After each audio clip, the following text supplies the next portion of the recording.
بسم اللہ الرحمن الرحیم. اللہم صلی علی محمد وعلی آل Muhammad. Welcome to the show. صاحبوں، D G I S P R کی پریس کانفرنس سننے کے بعد میں اتنا ضرور کہہ سکتا ہوں کہ جب بندہ اپنی غلطیاں دوسروں پر ڈالنے لگے تو سمجھ جائیے کہ یہ سدھرنے والے نہیں ہیں اور اس شخص نے اپنی اصلاح کے اور ترقی کے تمام دروازے بند کر دیے.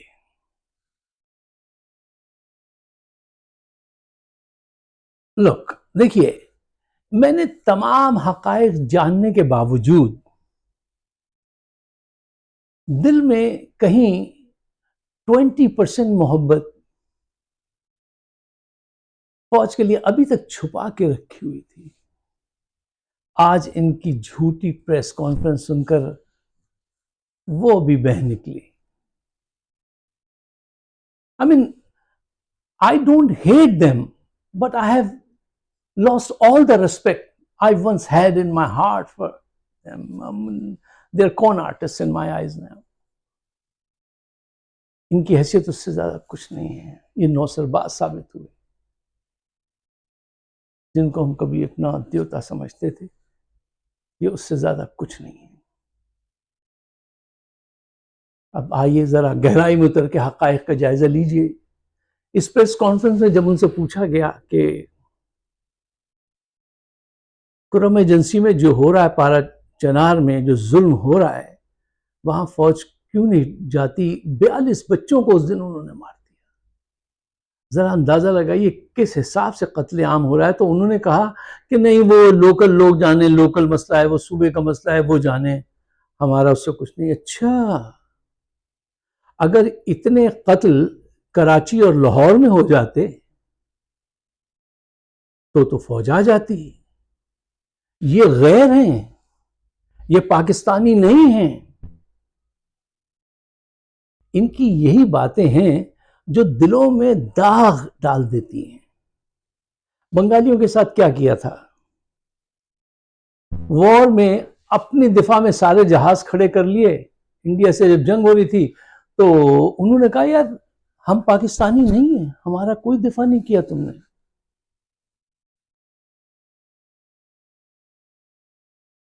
وہاں نہیں جائیں گے، وہاں لوکل گورنمنٹ کو چیلنج دلوائیں گے، ان کو پھنسانا چاہتے ہیں. یار آپ اس لیے آئے ہیں، یہ فوج کا کام یہ ہے کہ اس منافقت سے کام لے. صاحب دیکھیں، جتنا وقت یہ جھوٹ بولنے، اس کی پلاننگ کرنے اور الزامات لگانے پہ لگاتے ہیں، اتنا ہی وقت اگر یہ مسئلے کا حل ڈھونڈنے پہ لگائیں تو حل مل بھی سکتا ہے. ان کی بھی عزت رہ جاتی، ہمارا بھی کام ہو جاتا، قوم کا بھی. لیکن اس طرف ان کی توجہ نہیں ہے. یہ بس بلیم شفٹ کرنے کے گیم میں ہیں. پاکستان توڑ دیا، ان کی غلط پالیسیز نے، ان کے ڈنڈے کا استعمال کرتے ہیں. الزام شیخ مجیب اور ذوالفقار علی بھٹو پہ لگا دیا. یحییٰ خان آخری وقت تک شراب پیتا رہا، پاکستان کے پرچم میں لپیٹ کو اس کو دفنایا. یہ تاریخ ہے، کوئی بھی چیز ایسی نہیں ہے کہ جو آنے والے وقت میں ہوگی. یہ سب ہو چکا ہے. دیکھیے، حقیقت یہ ہے کہ ہمارے جرنیل سیاست میں فوج شروع سے ہے. یہ آ کے کہتے ہیں ہمارا کوئی تعلق نہیں، یہ جھوٹ بولتے ہیں، اب یہ بچہ جان گیا ہے. اچھا، ہمارے جرنیل جو ہیں ان کو سیاست نہیں، سیاسی گیم کھیلنا نہیں آتا. ان کی 2 ٹیکنیک ہیں جو یہ استعمال کرتے ہیں اپنی سیاسی اسٹریٹجی میں. ایک، شفٹ کرو بلیم، الزام لگاؤ، جھوٹے سچی طرح سے شواہد جمع کر کے اس کو پروف کر دو، الزام شفٹ کرنا. اور دوسرا، ڈنڈے کا استعمال، طاقت کا. جو نہیں مانے گا اس کو طاقت سے منوائیں گے. یہ 2 ان کی ٹیکنیکس ہیں، ان کی اسٹریٹجی کے حصے ہیں یہ 2 چیزیں. اچھا، آج کی سیاست میں یہ دونوں ٹیکنیک جو ہیں یہ زہر قاتل ہیں، یہ زہر ہیں. کیوں؟ آپ کمیونیکیشن کے ایرا میں ہیں. آپ کسی پہ الزام شفٹ نہیں کر سکتے. لوگ کسی نہ کسی طرح سے حقیقت کو جان لیتے ہیں. آپ کس خیالوں میں ہیں؟ اور طاقت کے استعمال سے آج کے دور میں آپ سگی اولاد کو گھر پہ نہیں رکھ سکتے، ساتھ نہیں رکھ سکتے، آپ پورے ملک کو ساتھ لے کے چلیں گے۔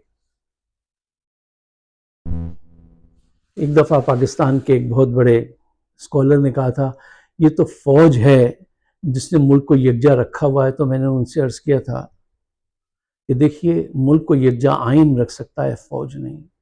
پہلے بھی ہم پچھتائے ہیں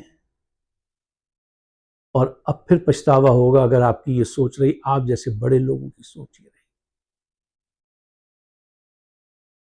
میں کہتا ہوں کہ دنیا میں ڈکٹیٹرز جو آئے ہیں انہوں نے بھی کچھ نہ کچھ اپنی قوم کے لیے بڑا کام کر دیا ہے۔ ان میں تو کوئی ایک بھی ایسا نہیں آیا جس نے کوئی ایسا بڑا کام کیا ہو۔ وہ اسپین کا کیا نام تھا اس کا، فرانسسکو فرانکو، اس نے کیا کیا تھا؟ اس نے سیکنڈ ورلڈ وار میں کہہ دیا ہم حصہ نہیں لیتے، اور اپنے ملک کی خانہ جنگی کو اس نے بچا لیا تھا اپنے ملک کو۔ فیڈل کاسٹرو، اس نے اپنے ملک میں تعلیم اور صحت پہ کتنا خرچہ کیا، کیسے آگے لے گیا اپنی قوم کو۔ ہمارے جو بھی ڈکٹیٹر آئے یہ اچھے ڈکٹیٹر بھی نہیں تھے، یہ سارا وقت صرف دھوکہ دہی، الزامات لگانا، سیاستدانوں کو بدنام کرنا اور اپنے اقتدار کو نہ ڈول جاؤ اس کی حفاظت میں رہنا۔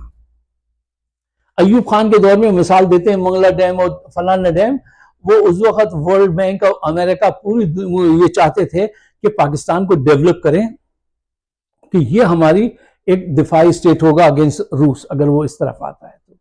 ان کے مفادات تھے، خوب قرضہ مل رہا تھا اور چیزیں بن گئیں۔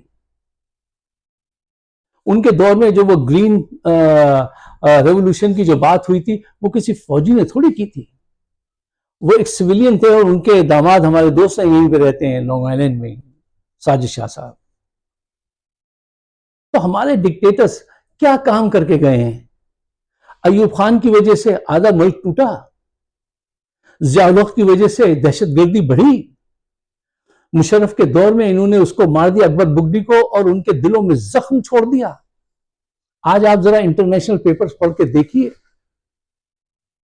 کہ بلوچستان کے لیے وہ کیا لکھ رہے ہیں، اور مجھے بہت، میں کہہ نہیں سکتا ہوں، کیسے کہہ دوں میں جھوٹ آپ کے سامنے کہ وہ بہت آپ کے ساتھ رہے گا اور کوئی جدا نہیں کر سکتا، ہم ایک ہیں وہ ہے، نہیں، ایسی بات نہیں۔ وقت ہے کہ ہم سمجھ جائیں۔ دیکھیے کہ یہ قوم کو سمجھنے دیتے بھی ہیں یا نہیں۔ اچھا صاحب، دیکھیے ہم ان کے 100 جھوٹ کے مقابلے میں ایک سچ بول کر ان کا پردہ چاک کر سکتے ہیں۔ 26 نومبر کے میسیکر پہ مرنے والوں کی تعداد ایک صاحب نے پوچھی تو اس سوال کے جواب کو ان کی یہی ذہانت ہے، خوب لپیٹا، صحیح تعداد نہیں بتائی، ادھر ادھر گھماتے رہے اور موجب الزام عمران خان کو ٹھہراتے رہے۔ ان کے جواب نے ان کو مکمل ایکسپوز کر دیا۔ آپ کو یاد ہوگا کہ اس میسیکر کے دوسرے دن ہی محسن نقوی وزیر داخلہ بولے تھے کہ ایک گولی بھی نہیں چلی، ایک بندہ بھی نہیں مرا۔ یعنی آپ آ کے اتنا بڑا جھوٹ بولیں گے اور سمجھتے ہیں کہ قوم خرید لے گی؟ بڑے نائیو ہیں آپ، بہت بیوقوف کا لفظ میں استعمال کرتا، لیکن یہ تو کہہ سکتا ہوں بڑے نائیو ہیں آپ، سیاسی طور سے آپ بالکل کھوکھلے آدمی ہیں۔ اچھا، D G I S P R صاحب فرما رہے تھے کہ وہاں فوج تو تھی ہی نہیں، گئی نہیں، پولیس اور دیگر ادارے وہاں تھے اور ان کو ہم نے منع کر دیا تھا، ان کے پاس تو کوئی آتشی اسلحہ تھا ہی نہیں۔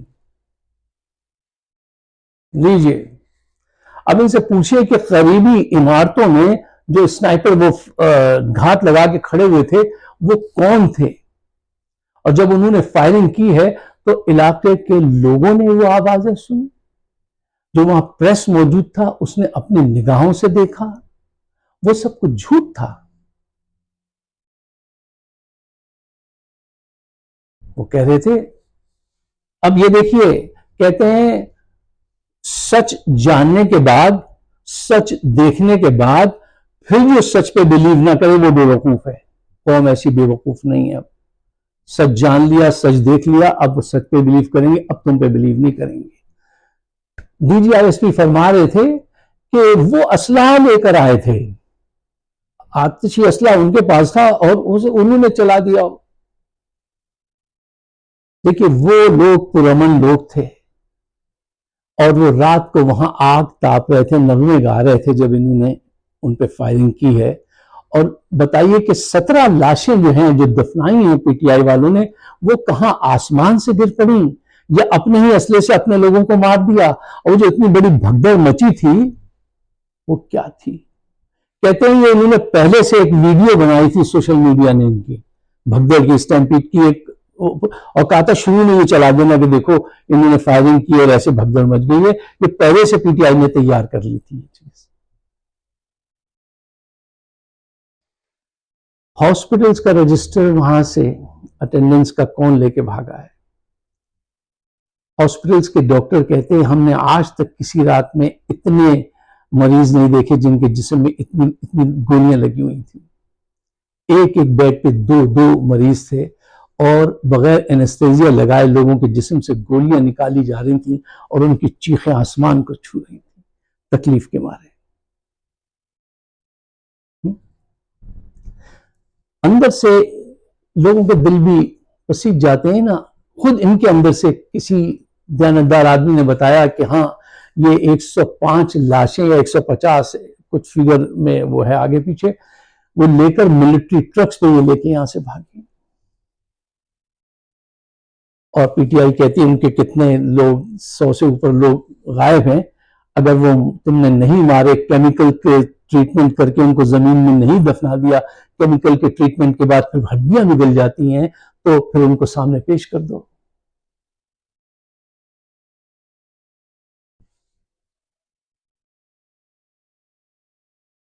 جو ظلم و ستم یہ کر بیٹھے ہیں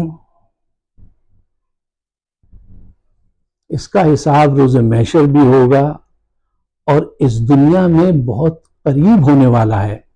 آج ایک دوست کہہ رہے تھے کہ ان کی پریس کانفرنس سے پتہ چلتا ہے کہ وہ گیو اپ نہیں کریں گے، پی ٹی آئی کو گیو اپ کرنا پڑے گا۔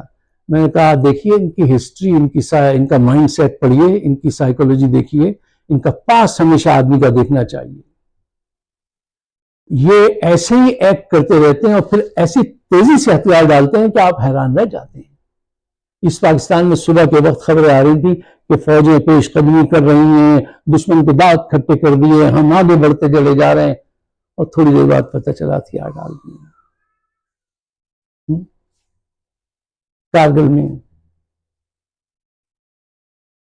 سیاچن میں، کشمیر پہ کیا کیا ہے، ان کے کتنے بچے مروا دیے اور کیسے آرام سے ہتھیار ڈال دیے ہیں۔ یہ اچانک ہتھیار ڈالیں گے، ان کو یہ علم نہیں تھا کہ اوورسیز پاکستانیز کی اتنی پاور ہے، وہ ہلا کے رکھ دیں گے جو آج سامنے آئی ہے۔ ان کو علم نہیں تھا کہ انٹرنیشنل لیول پہ یہ تو ان کی انٹیلیجنس ہے یار، یہ ان کا دماغ ہے، ذرا اندازہ لگائیے، دماغ ہے۔ آج کے اس کمیونیکیشن کے دور میں جہاں آپ کسی سے کچھ بھی نہیں چھپا سکتے، اتنے ذرائع ہیں معلومات حاصل کرنے کے، انسان یہاں سے بیٹھ کے مائنڈ ریڈ کرتا ہے دور علاقے میں رہنے والے سے، صرف فون پہ بات کر کے اس کا چہرہ دیکھ لیتا ہے۔ سائیکک ایج میں وہ ہمارے آکسفورڈ کے کیا ہے وہ نام تھا ان کا، شپیرو، وہ کہتے تھے ہم ایک سائیکک ایج میں رہ رہے ہیں، اب ہم لوگوں کو سیکنڈوں میں پڑھ لیتے ہیں، ہم سائیکک ایج میں ہیں، کمیونیکیشن کی ایج میں ہیں۔ آپ چھپا سکتے ہیں؟ کچھ نہیں چھپا سکتے۔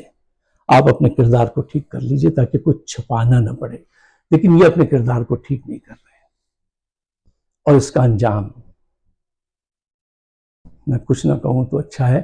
اگر آپ میرے خیالات سے اتفاق کرتے ہیں اور پاکستان کی بہتری چاہتے ہیں تو برائے مہربانی اس کو بچانے کے لیے سچ کے ساتھ کھڑے ہوئیے، کیونکہ سچ ہی روشنی ہے، جھوٹ تو اندھیرا ہے۔ اور اندھیرے کو وہ ڈاکٹر کنگ کہتے تھے نا، ریپلیس کیا کرتا ہے؟ اندھیرا نہیں، روشنی۔ روشنی پش کر سکتی ہے اندھیرے کو باہر۔ اس میں اپنا کردار ادا کیجئے، مجھے اپنے خیالات سے نوازیے گا۔ آپ سب کا بہت بہت شکریہ۔ خدا حافظ۔